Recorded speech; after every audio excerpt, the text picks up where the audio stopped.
Wiskott-Aldrich syndrome is defined by eczema, thrombocytopenia, and small platelets and recurrent infections, especially with your encapsulated bacteria.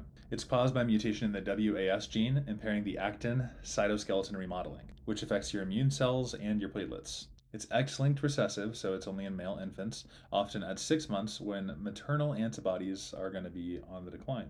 Lab values will show low IgM, elevated IgA, and elevated IgE, and the peripheral blood smear will show small abnormal platelets. The best treatment is going to be HLA matched bone marrow transplantation, which can be curative. You can't confuse this with other things like ataxia, telangiectasia, or DeGeorge. Look for that triad and the small platelets, and that will help you clinch the diagnosis. So we got a thrombocytopenia, eczema, and recurrent infections. Onset's infancy, X-linked recessive. Eczema is going to develop early in infancy. Small platelets. Look out for S.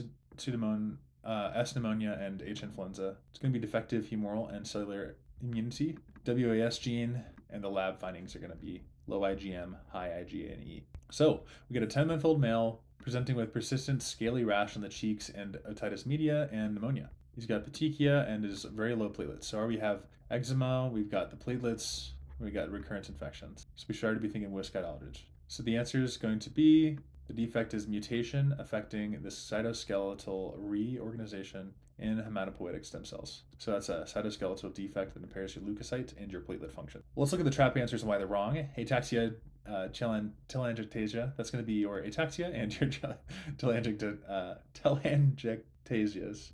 You have increased AFP. You wouldn't have any thrombocytopenia or eczema there. Chidiakigashi syndrome, that's going to be albinism, giant granules, and neurological issues. That's not associated with your thrombocytopenia or your eczema. DeGeorge, that's your 22 to 11, Q11 deletion, cardiac defects, hypocalcemia. You wouldn't have any platelet abnormalities or eczema.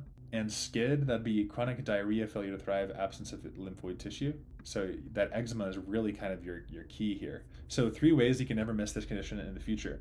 1, presence of eczema and recurrent infections. 2, thrombocytopenia with small deformed platelets. And then 3, combined B and T cell deficiency. The reason why there is your lack of your B cells will result in recurrent pyogenic infections like Neisseria, Haemophilus influenza, and then your T cell deficiencies cause opportunistic pathogens like pneumocystis jirovecii and severe recurrence infections. So treatment is just your HLA matched bone marrow. But yeah, deficiency in your B and T cells is the third point. So yeah, look out for 6 months. That's when the degradation of the maternal antibodies occurs, and that'll further support your diagnosis. But the big triad is the rash, the infections, and thrombocytopenia.